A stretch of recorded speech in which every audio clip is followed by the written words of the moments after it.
Welcome to the First Right Podcast, a weekly conservative news show brought to you by Restoration of America. I'm your host, Jerry Ewald, Chief Marketing Officer for Restoration of America. And today we are blessed to have a first-time guest, Ned Jones, a passionate leader and Deputy Director with the Election Integrity Network. Ned empowers grassroots efforts state by state to restore the faith in our elections. Well, Ned, welcome to the show. Well, thank you so much for having me this afternoon. Yeah, it's our pleasure, and we always like to talk about election integrity here at Restoration of America. So before we get started, though, can you introduce yourself to the audience and give a little bit about your background? Sure, thank you. I'm Ned Jones. I'm the Deputy Director of the Election Integrity Network, and we're a project that was started at the Conservative Partnership Institute in 2021. And recently, we were moved over to the Virginia Institute for Public Policy, and so now we're a project there. My experience in politics started in Roseland, New Jersey in the 80s when I was a councilman and was elected to office there and have always been interested in politics and really got involved with election integrity the day after the 2020 election. That's right. Yeah, no, that was going to be my question, right? Because, election integrity is a major concern for most Americans. And if it's not, you're not paying attention, or you just don't care about democracy, which is something that the left likes to throw back at us. But, election integrity has been around for a long time, but it's been thrown onto the national spotlight in the 2020 election, as you just said. And so we've learned so much from it, from 2020. We can go down so many different paths. We've learned about the infamous Zuckbucks, Zuckerberg's money that he was investing into elections. And then we just recently had Dr. Epstein on our show that talked about how the algorithms, the search algorithms, are being manipulated to favor the left. So many topics to go here. Ned, why don't you kind of give us a little bit of what you've been working on since 2020? What are the big focus for you? Okay, thank you. Yeah, I live right outside of Richmond, Virginia, and in 2020 I was a poll watcher at a small precinct in Richmond. And all day long, I heard voters being told that they had already voted when they came in to vote. And at that time, it really didn't register because of all the vote by mail during COVID and all, I thought it was a clerical problem. But anyway, right after the election, I soon learned that that was a problem around the country. People who tried to vote were told that they had already voted. And so I decided then to try to find out what was going on with that and actually what was happening with our elections. And shortly after the election, I believe it was late November, early December, I ran into Hayden Ludwig, one of your associates, and have been involved with him since then. He actually wrote an article about my experience on election day. And to make a long story short, I started researching our elections. And what I found was that conservatives had always been involved, like myself, with campaigns, candidates. We knocked on doors, made phone calls, and we left the process of running elections up to others. And we found out in 2020 what those others can do with that process.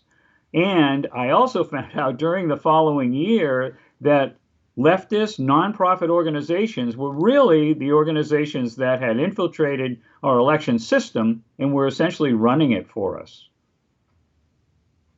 How kind of them. Yeah, so you started off by saying you heard that there was a lot of people that would say, hey, the system says I already voted, but I didn't.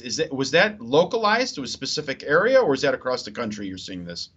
No, what happened was it was certainly in my precinct. And then after the election, we started hearing about it in Georgia, Wisconsin, really all over the country. Voters were told that they had already voted when they showed up to vote on election day. And of course, the theory is that a phantom had voted for them prior to election day, either voting early or voting by absentee, mail-in ballot, as we call it today. You see, here in Virginia, we have no ID law. Anyone can be anyone when they vote. All they have to do is sign an affidavit, bring in a utility bill. It's very loose. And so that kind of thing could be going on. We don't accuse anybody of anything, but these are some of the vulnerabilities that we talk about in terms of our election process. Was there any indication of which direction those phantom voters were voting in? No, because it's a secret ballot, and no matter who Hmm. casts it, we never know the intent of the voter. So again, these are vulnerabilities as we talk about Hmm. them, things that could have happened. Yeah, I mean, regardless, it's a violation. We feel violated if we go to show up and someone already voted, or fandom or whatever you call it is already voted in our name. What has been done to stop that and make sure that that doesn't happen again in 2024? Well, what happened in Virginia? Because in 2021, right after the 2020 election, we had a statewide election again, governor, attorney general, lieutenant governor, and Hmm. so forth. So we had to come up with um, answers if we could, but strategies more importantly for that election. And one of the things we told conservative voters vote on the very first day of in person voting. We have 45 days of that, if you can imagine, to protect your vote. In other words, once you're marked voted in the poll book, no one can steal your vote. In other words, a phantom can't do it. So we encourage people to vote in person, not by mail ever, but in person on the first day of early voting to protect your vote. It seemed to have worked because in Virginia we never heard about those quote phantoms after the 2021 election. We're not sure, but that's what we think might have happened. So it's interesting that you say that. So I know there's a lot of effort right now moving into the 2024 election about voting early, but you're saying vote in person early, not vote by mail. Right. If your state has early in-person voting, and several do, in Virginia, like I say, we have 45 days. The best thing to do is vote on the very first day that you can in person, which prevents anyone from requesting an absentee mail-in ballot for you or showing up here in Virginia or in other Hmm. states where they're very loose about ID laws to vote in your person. So it sounds like the strategy you're advocating is beat the phantom to the poll. If you go before this quote unquote phantom comes in, you're locked in, your vote's in. That's right. And there's so many other reasons to do it. Campaigns are chasing voters all during those 45 days here in Virginia. Once you're marked voted, you won't get the texts anymore. You won't get the emails or the phone calls. Mhm. Also, if there's a problem with your registration, you have plenty of time to straighten it out before Election Day. And the Mhm. people who waited till for Election Day in Maricopa County last year certainly found out what can happen when you do That's right. that. Many of them weren't even allowed to vote. So Ned makes a lot of sense. I think though the question is why can't we stop the phantom voting? Is there's got to be some way because we're trying to outgame the system and make sure we do it early and lock it in. It's a race to the ballot, but there's got to be a way to prevent the phantom voting from happening.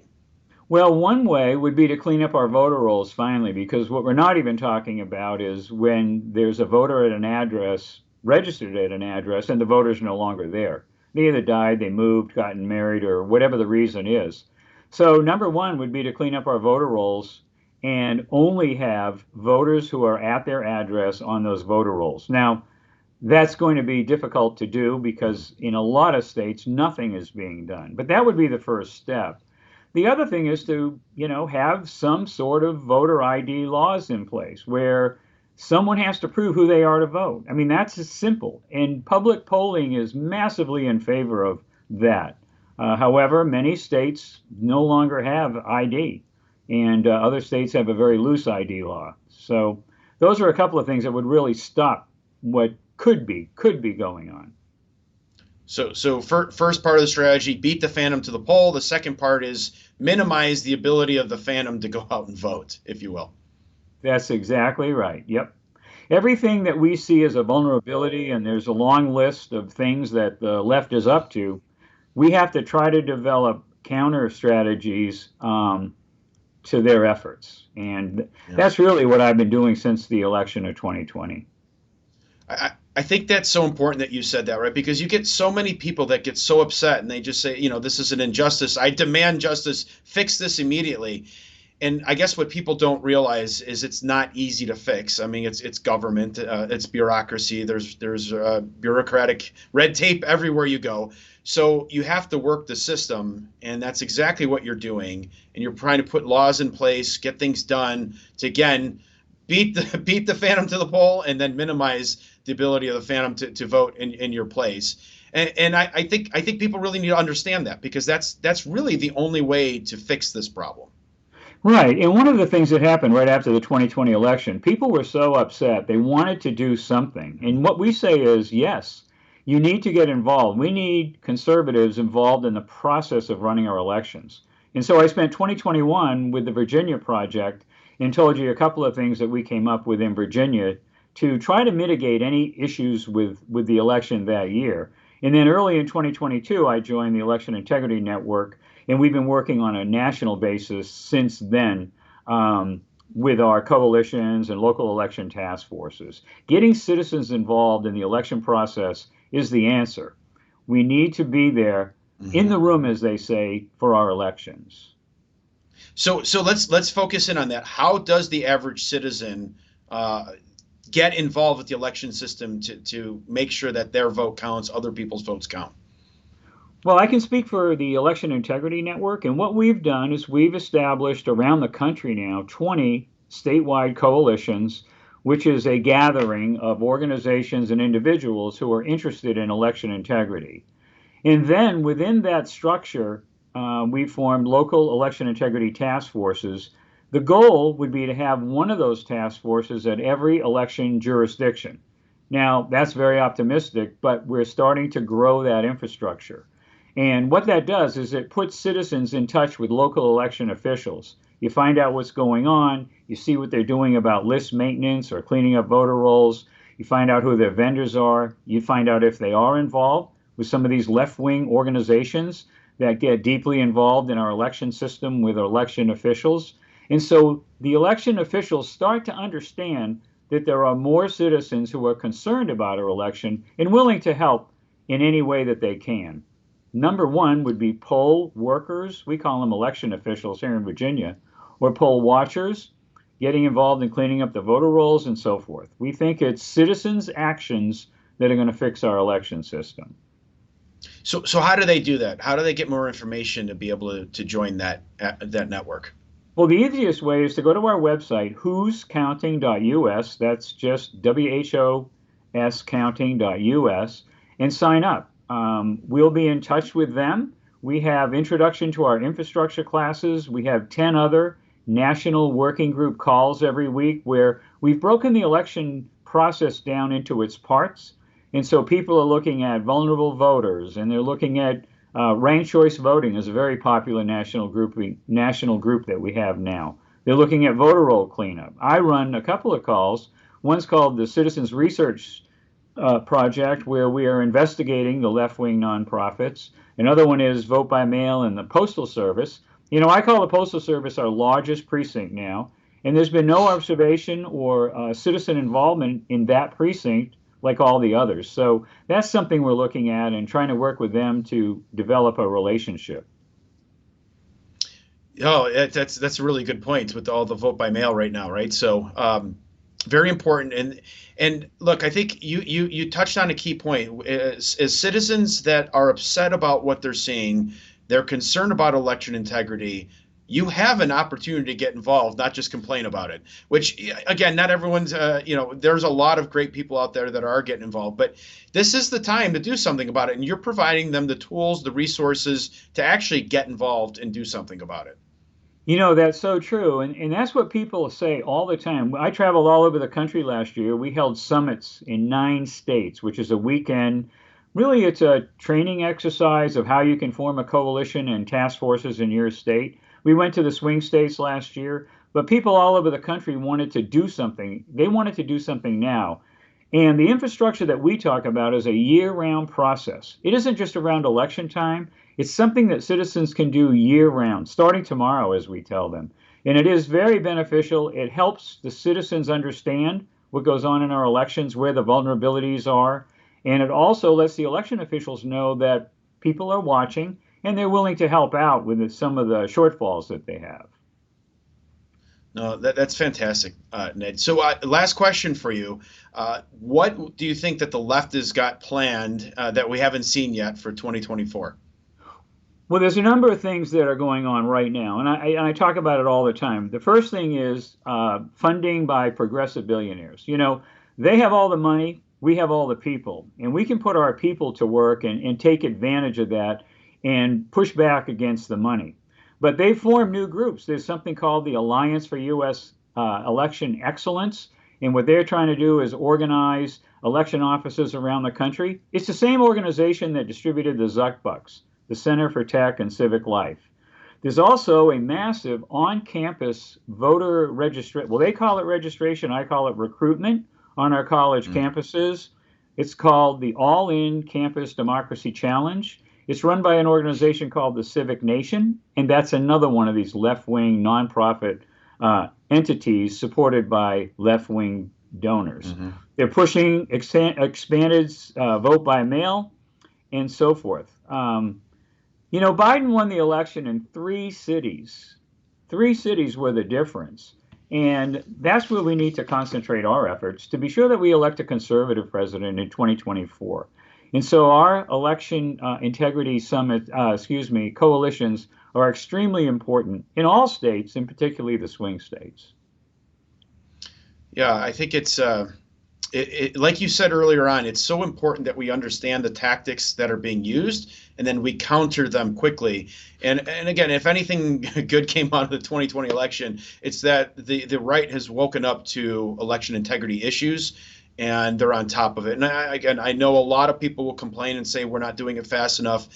Things need to move fast. You know, again, they need to move faster. But this is the way to do it. And there's organizations like yours and ours that are going after that and trying to counter all those efforts and make sure that we do have election integrity. You know, that's so true. And the grassroots has to do it. I mean, that's who's going to fix it. It won't be a party. It won't be a candidate. It's going to be the grassroots, because that's where the interest is. That's where people are really upset with our election process. And I think that public polling shows that all the time. It's a nonpartisan, you know, it's bipartisan, I guess we'll say, that everybody's concerned about elections. You know, when you think back on the last few cycles and one side or the other was complaining, and it's true, there are vulnerabilities and irregularities that have to be addressed. And you can't ignore it. You have to get involved. And we think that citizens doing that is the answer. Well said, Ned. Hey, I want to thank you again for all the work that you're putting in. I know our country definitely appreciates it. So thank you. Well, thank you, Jerry, for all the work that y'all are doing, too. I have an association with a lot of your associates, and it's just great work. And I really appreciate the opportunity to be with you today. Yeah, same here, Ned. Thank you. All right, well, that's our show for today. Thank you so much for tuning in and supporting conservative media. Don't ever forget that working together and staying diligent, we conservatives can bring our country back to true greatness. Until next week, let's all keep praying that God will continue to bless America. First Right, a new kind of news summary without the liberal slant. Every morning, in your inbox, always free. Subscribe by texting First Right to 30161.